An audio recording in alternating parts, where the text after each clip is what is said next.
Hi everyone, I'm so glad that you're here. My name is Baruch Shemtov and welcome back to Inside Broadway's Careers in Theater video series. Now, we have a very, very special guest joining us here today, sitting right next to me. She's no stranger to Broadway. She's a triple threat who burst onto the scene in 2006 in Stephen Sondheim's reimagined revival of Company. She went on to star in the musical version of the John Waters classic cult comedy Cry Baby. Then she gave everyone a fever in $1 Million Quartet in 2015, and she displayed her comedic chops in the fantastic revival of On the Town. Now, in the hit musical Jagged Little Pill, which uses the music of Alanis Morissette, she stars as Mary Jean Healy. It's a role which has earned her a 2020 Tony nomination. That's a really, really big deal, and we'll get to that in a second. And today we're going to learn how this Broadway star got her start, and most importantly, how she prepares to take on every one of her amazing roles, guys. Now, I know many of Inside Broadway's CASA students are rehearsing for their virtual show, NYC Together Again. Keep working hard, guys. I hear it's going amazingly. So you'll definitely want to take all of her incredible tips in. Let's get right to it. I'm so excited to introduce you to Elizabeth Stanley, everyone. Woo! Smiling under here. Yes, I feel like I have to smile extra big so you can see it through the mask. But how are you? Thank you so much for joining us, and thank you for joining all of our amazing students and teachers all around. Thank you for having me. It's so nice to be, outside of my apartment. Absolutely. Get us out a little bit, but we are maintaining social distancing here. It's very important, guys. 6 feet, and we're keeping our masks on indoors. Now, we're going to get to your amazing, amazing career. You've toured the country. You've starred on Broadway. But first, I want to take you back a little bit so that all of our students can relate. Where are you originally from? I grew up in the Midwest. So I was born in Iowa, and then my family moved when I was 10 to Illinois. So they're kind of the same state, but technically from Iowa and Illinois. Love that, love that. And were you interested in musicals from an early age? Were you what you would call a theater kid? Yes and no. I always really liked music, and I liked the opportunities that I had to kind of do skits and things like that at my school. But I didn't go to a school that had fancy theater programs or big music programs. So, no, compared to like some people that I know today that like are super into it and do everything from the time they're 6. That was kind of not me. But by the time I was in middle school, I was really seeking it out, and so there were some like community theater things that I was able to get involved in around that age. And even then, when I went to college, I decided to study classical music because that's kind of where I had the most training, was with singing and playing the piano. And so it wasn't really until I got to college that I decided, like, oh, I want to do musical theater. And I think that that's really important for our students to know, that life is an evolution, right? You may not know exactly what you're going to end up doing when you're all grown up, but you could go on to be nominated for a Tony. So it's a journey, right? That's right. Well, you know what? We have our students and teachers watching. Some are watching in classrooms, some are watching virtually from home. Obviously, teaching and learning have really, really changed and evolved during this very difficult time. When you think back to who taught you growing up, was there a music teacher or a theater teacher who made a really important impact on you? I mean, so many, right? Well, my mom is also an educator, so I'm very lucky that I felt like just learning was a part of my life since, I was born. But I had so many teachers who like really impacted me. The first one that came to mind when you said that is this woman named Jan Lucy. And she came into my small school and was like, we're going to do things, we're going to have this special choir, and we're going to have this other little group. And she was just so charismatic and so believed in us that like got people to do things that you never would have thought would have said, like, yeah, okay, I'll be in that choir. And was always challenging us to try different things and kind of surprise ourselves. And I still keep in touch with her. She still emails me like to this day. So yeah, she's been she's just one of the many that have been impactful. She must be so proud of you, right? Seeing you grow and now be a Broadway star. I mean, I hope so. Well, you hear that? Your teachers today, you may stay in touch with them for the rest of your life. So pay attention to your teachers. Can we talk about your training a little bit? once you realized that this is what you wanted to do, how did you get the chops? How did you sharpen those skills?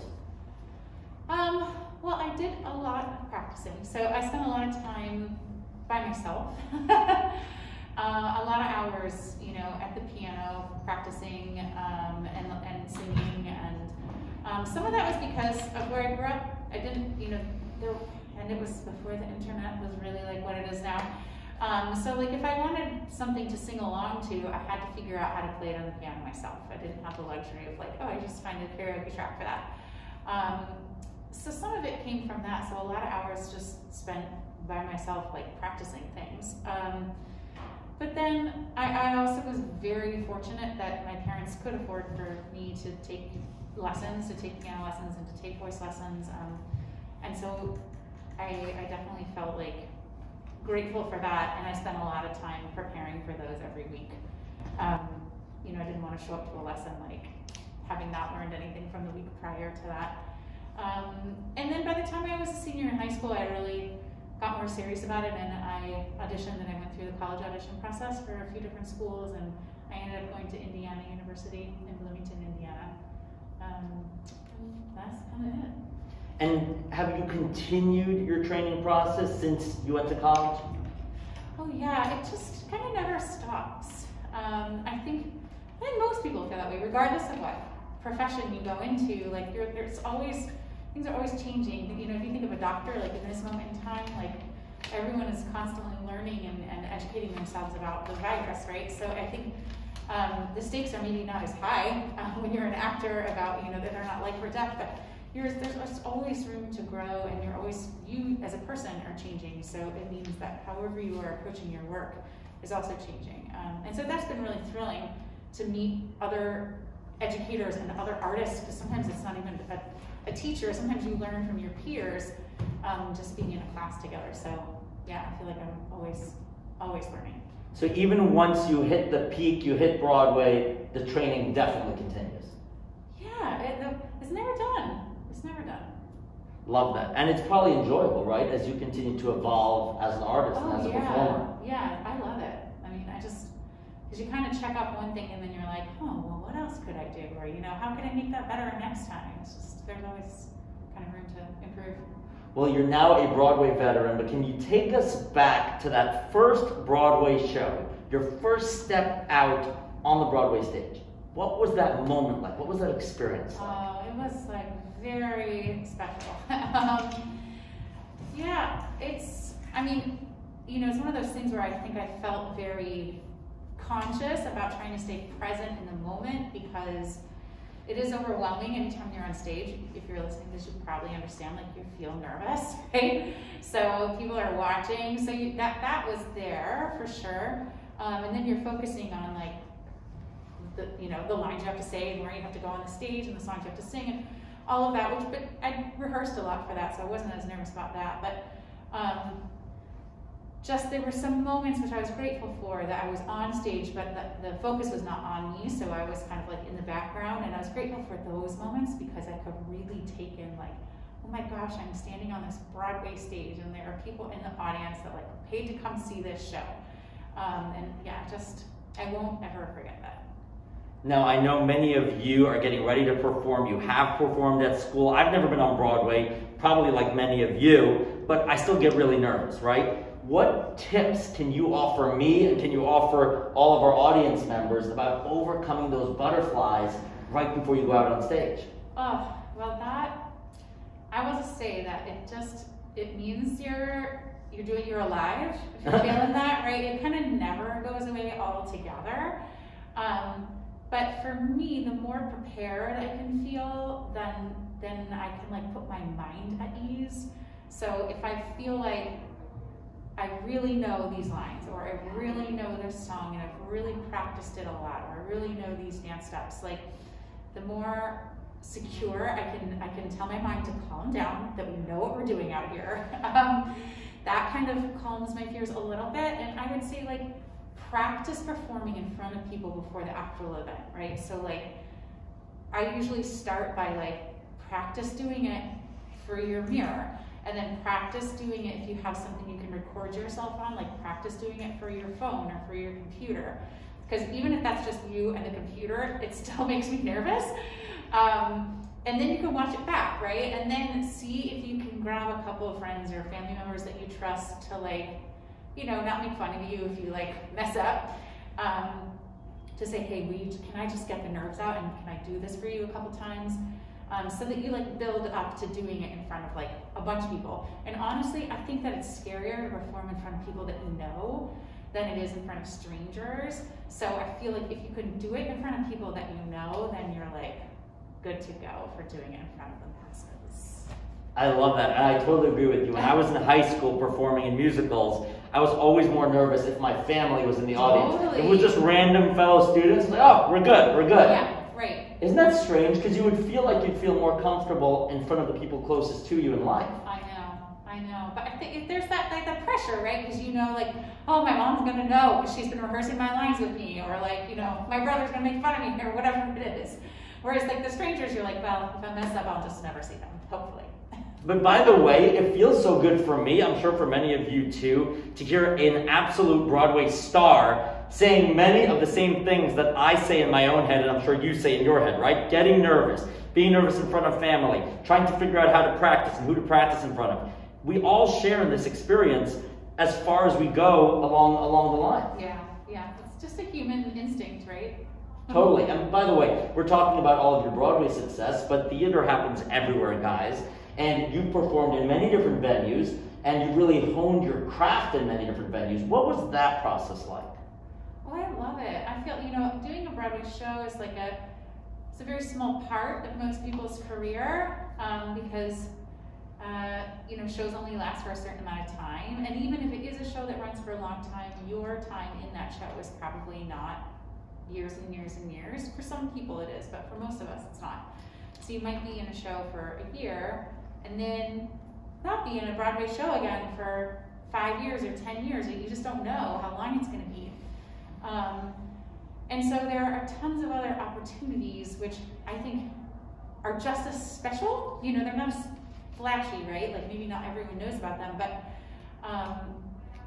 I sometimes like them more because, again, like the stakes are lower, right? So if there's not as many people watching, there aren't fancy newspapers coming to give you a review or, you know, potentially say bad things, right? Like you can just be for you to have fun, to grow as an artist. So there are theaters all over the place that are, you know, varying levels of professionalism. And it's a great way to like just grow as an artist and to make connections and meet other people that, you know, will become your lifelong friends. Yeah, so I actually cherish the work that I've done off Broadway, like all over the country, just as much as I do the work that I've done in New York.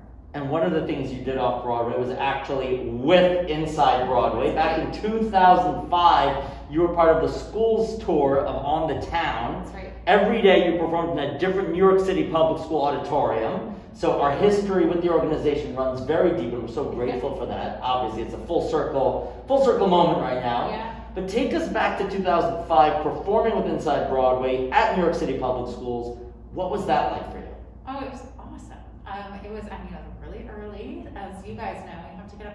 School is so early. But I also, I live in Queens, and so I would get up really early and go, and I would get our set and put it in our bus or whatever, and then we would drive from Midtown to wherever the school is. So, you know, if you live in the Bronx, Midtown is a long ways away. So I was getting up even earlier. So that's, I remember the early mornings, but I also remember it was so cool for me to see all of these New York City public schools that, you know, it's very universal, right? It's very similar. Yeah, I went to school in the middle of nowhere in Illinois, but it's the same.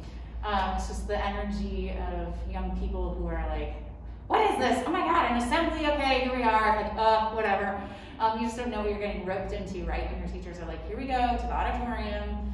But it was always really fun, and it was fun to just share something that I love to do with young people, and to hear their questions afterwards, or to find where they would laugh at things that we'd be doing.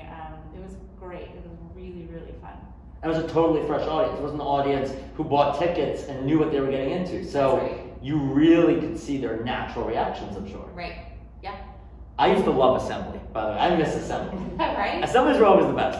No class. Exactly, and there's always something interesting going on. And I know assemblies are a little different now because of COVID, but very soon we will all be back in real life assemblies. But by the way, for now, our students are working with our teaching artists remotely. They're preparing for their shows. They're working really, really hard at home. They need your advice. What are your top tips as our amazingly talented students prepare for their big debut? Oh my gosh. Well, I mean, like I said, feel really secure about your lines, you know, and your music. And don't be afraid to ask for help. I think especially in this time of like remote learning, it's so, there have been so many times when I've been asked to do things that I think like, oh my gosh, I'm a little embarrassed. Like if I were just in a room with you, I would just know how to do this, or it would be so easy, but somehow I'm confused because it's just, I don't know what you mean through the computer. And so I think like, ask questions if you need to, right? I would say also, it's hard, I'll acknowledge that for you, but in what ways can you challenge yourself to still be creative? Like, sometimes I found this really fun in this time to find like, oh, this is like a cool thing I can do with the camera that I can't do without a camera, right? So how can you make it a fun creative challenge to use the, you know, the sort of limitations that we have in this moment? And I guess overall know that like, if you feel like, oh, that wasn't my best, or I made a mistake, or whatever, like there's gonna be another chance, right? This isn't like the last time you'll get a chance to do something. That's definitely something I have to remind myself still to this day. You know, sometimes I do a performance, I'm like, that did not go how I hoped. And that's a bummer when that happens, but it happens to all of us. So I guess cut yourself some slack if you feel like, oh, it just is not your best. There'll be another shot. And if it happens in the middle of the show, right, the show must go on. Keep going. Don't let it drag you down for the rest of the show. That's right. Right? Just do your best for the rest. Yeah, see if you can like let it go and redeem yourself, you know, as the show goes on. Totally. And we all know that you're a beautiful singer. And by the way, guys, I'm going to give you a little sneak peek. You're in for a real treat because Elizabeth is going to sing for us. Really special treat. But in addition to singing, you have amazing comedic talents, amazing dramatic talents. How do you balance the comedy, the drama, the singing? How do you develop those different talents, and how would you really exercise those in your career? I mean, it all, you know, it all happens slowly over time. I'll just say that. Like, I don't think that I felt like I was, excuse me, I'm gonna adjust on this stool. There we go. I don't feel like I was good at all of those things all the time in my life, you know? I think like very early for many, many years, like probably even when I graduated from college, like I still felt like the thing I could do best was singing because I had spent the most time studying that. And then, like I was saying, like you keep learning, then I got really inspired by like, I want to be a better actress. And so then I like sought out taking acting classes and really studying and watching other people's performances. And so then I felt like more confident just doing straight acting, you know, just being on a TV show or just being in a play and not having to always just do a musical. And I think comedy honestly is something that I just like, I didn't really know that I could do until someone like took a chance on me and they were like, let's see what you do in this. And then it like just kind of turned out that I understood how to make people laugh, right? So I think I knew that in my own life that I was, you know, I could make my friends laugh, but I didn't know what that would mean on stage. So I think it was just like trying things and seeing what works. But I think the short answer to all those things is that like, as an actor, as a singer, as a musician, as an artist, like you're a storyteller, right? Like, so how are you observing the world around you? How are you taking that in? And then infusing that into the music you're making or the character you're playing. Because even if it's funny, even if it is like a crazy, goofy character, it's still probably based on someone you know in your life, right? Or something you've seen on the street or something you've witnessed or someone at your school, like, you know, we take in all these things that are happening all around us all the time, and then all of a sudden we're like, oh, yeah, you get this character and you're like, I know exactly who that is. And by the way, I think it must be very interesting if you're keeping that person in mind who's very funny in your head to see if they pick up on the fact that they're the inspiration for your character. Has that ever happened that somebody's like, wait a second? No, because I've never based like a character like specifically off of one other person. It's always like a combo platter, right? Of like 25 different people. Like this person's like really weird, isn't they have with that, and this person's laugh, and this. Sometimes I don't even know, like, oh, it's really this, but yeah, it's like just this, you know, grab bag of. I love that. And by the way, I love that you mentioned the idea of experimenting, seeing, you know what, maybe I am funny, maybe I can be serious. And I think that applies to students. You know, you might be typecast in a way by yourself, by your friends, by your family. They might say, oh, you're not funny. Well, maybe you're hilarious, and you'll only know that if you actually give it a shot. And what's the worst that happens, right? Somebody doesn't laugh, maybe you'll make the next person laugh. And so I love that idea of just experimentation and going with it and seeing what you can uncover about yourself. Yeah, it's fun, it's surprising. Now let's go back to music for a second. When you're approaching a song and really developing your relationship with that song, what's the process and what tips can you offer our Inside Broadway students as they're doing the same thing in their own performances? Well, there's not like a simple formula that I do every single time, right? So every scenario is slightly different, but I think I always start with like, what is, like, if you're looking at music, like, what are you reading on the page? So if you read music, like, what are the actual notes and what is the actual rhythm that's on there? Because even if you're like, I want to do a bunch of fancy riffs and I want to do a bunch of da-da-da, you know, I think you still got to know, like, what are the bare bones, like what's the beginning, right? So you can always come back to that, and that can be your source of inspiration. So I try and learn accurately what the actual music says. And then similarly, like with the lyrics, like I just read them. Like, what is the song saying? What are we trying to communicate here, right? Like, is it comedy? Is it sorrow? Is it someone's like deep inner story? And how do I feel? Like when I read the lyrics, how does it make me feel? And so that tells me probably like, how is the audience going to take that in? And then the same thing, like listening to it, like, you know, having someone play a recording of it or play the accompaniment or doing it myself, or then how do I feel from that? Like what kind of energy is that giving? And so then sometimes it's like a challenge.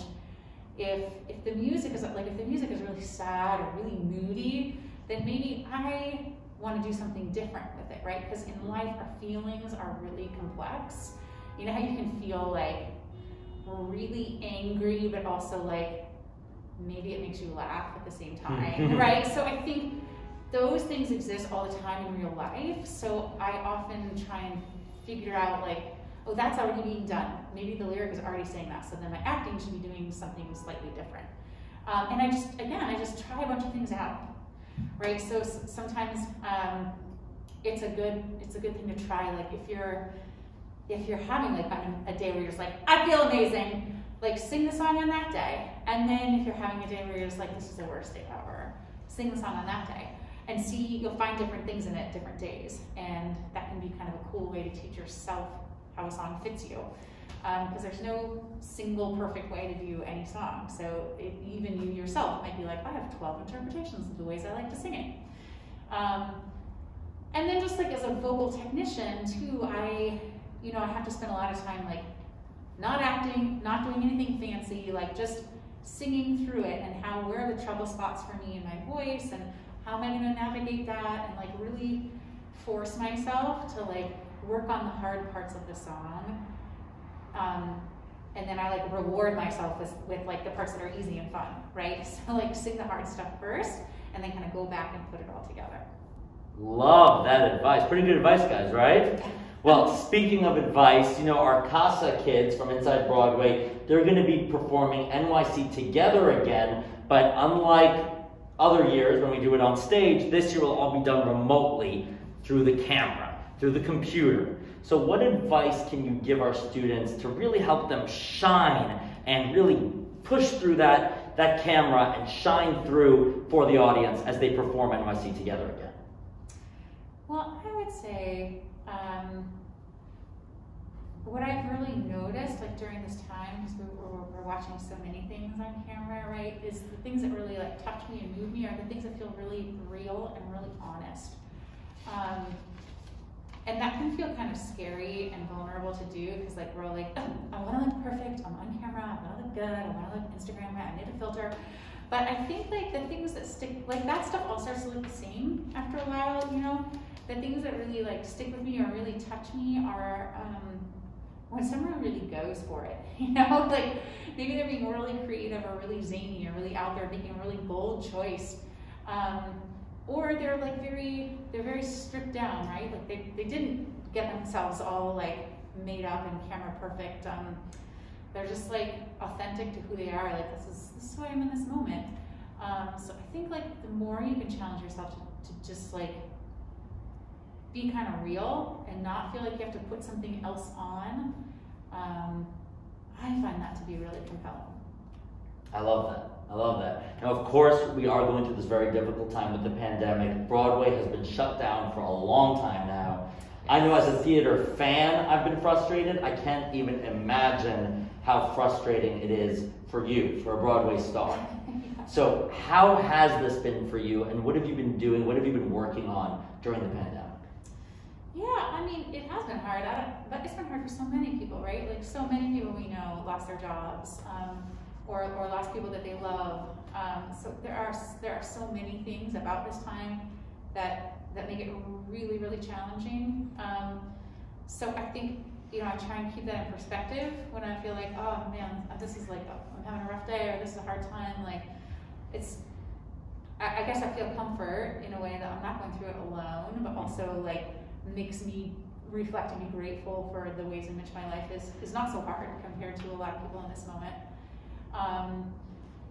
So I think like, you know, it sounds so cheesy, but like a gratitude list can be like a great practice that, you know, I won't say I'm not successful at doing it every day, but it's something that I really try and do. And when I say that, for a long time I was like, oh, well, you know, gratitude list, whatever.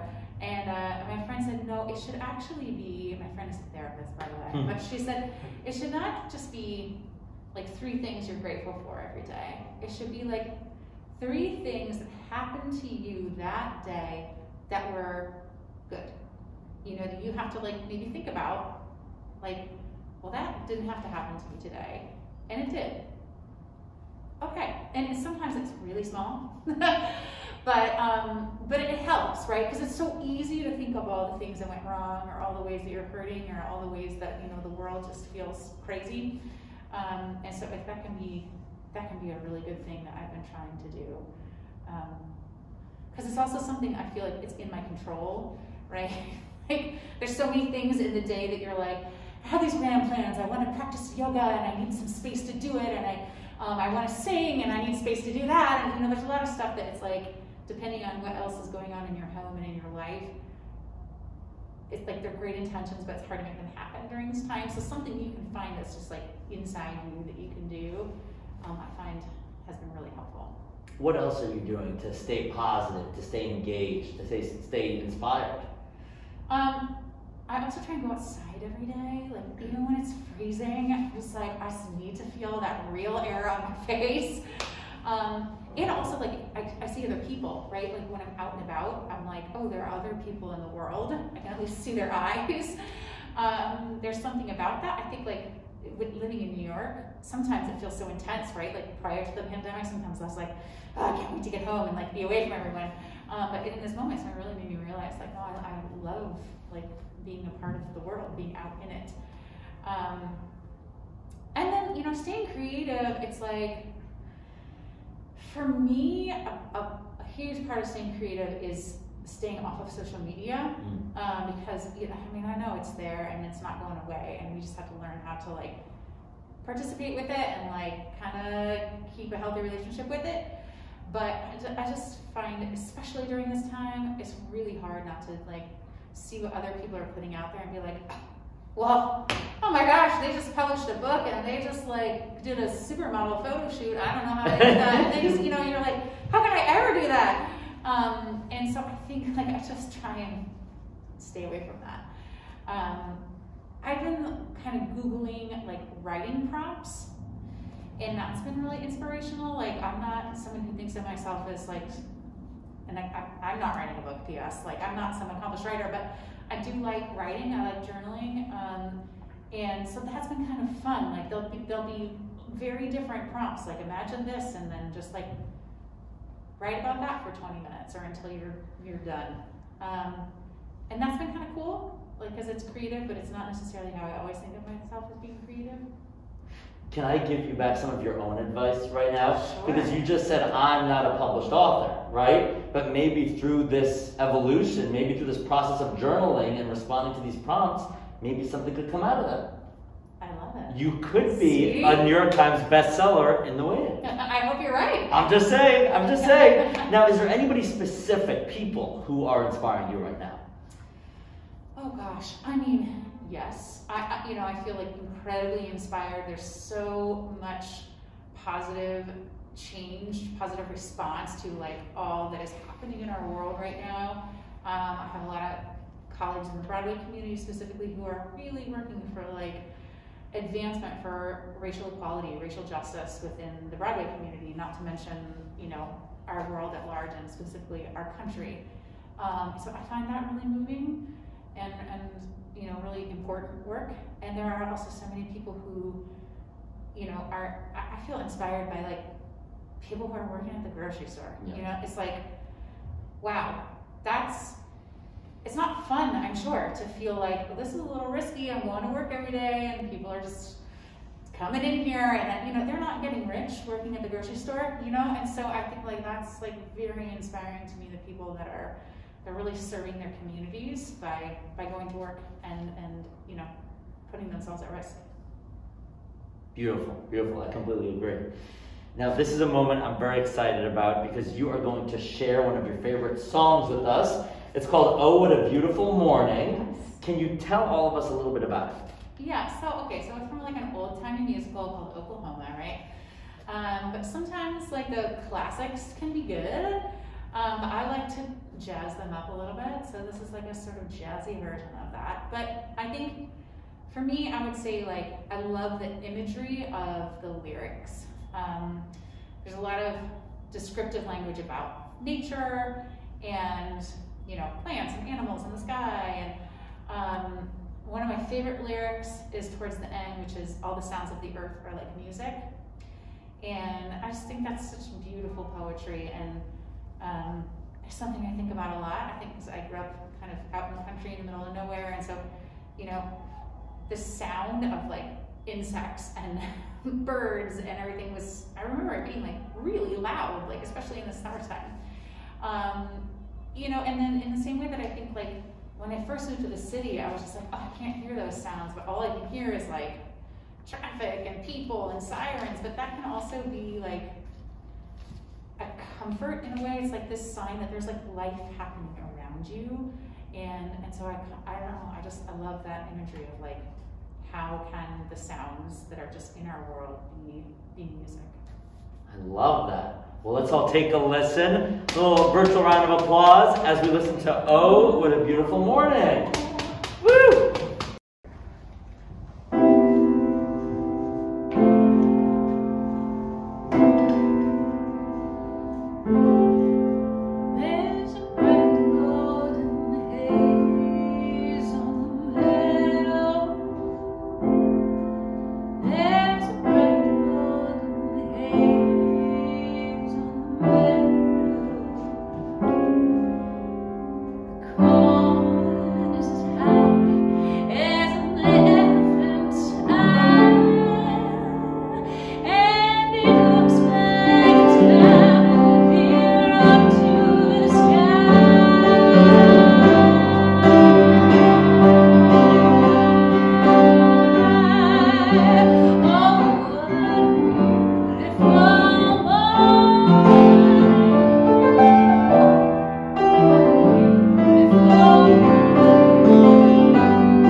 Yes, I can hear all of you at home applauding. That was absolutely beautiful. Thank you very much, Elizabeth. Can you describe the feeling that you get when you're on stage performing for an audience, even if it's a virtual audience? Oh, I mean, it depends, right? So if I'm able to push through the nerves, which are always there, it does feel really joyful. And you feel this, you feel the connection, right? Like you can feel if an audience is like with you, or if they're distracted. Like if something else is happening, you know how like in your classroom, if like everyone's sort of listening to the teacher, hopefully really listening to the teacher, but you know, if something happens, like if there's a commotion in the hallway, then like all of a sudden, like everyone's energy is like, what's happening out there? And you can feel it, even if, like if you're in the front of the class and stuff's happening behind you, you're like, what's going on back there? Mm-hmm. And so it's the same thing, like when you're on stage, you can tell if everyone in the audience is like with you, or if they're like checking their phone in their purse, you know? Yeah. And so the feeling when they're with you is really great because you feel like you're having this moment together. I love that. I love that. Elizabeth, thank you so much for joining us. Thanks to all of you for joining us. Break a leg in your performances. Enjoy school. Stay safe. We're all sending you and your families lots of love. I'm Baruch Shemtov. Stay safe, everybody. Yes, be well.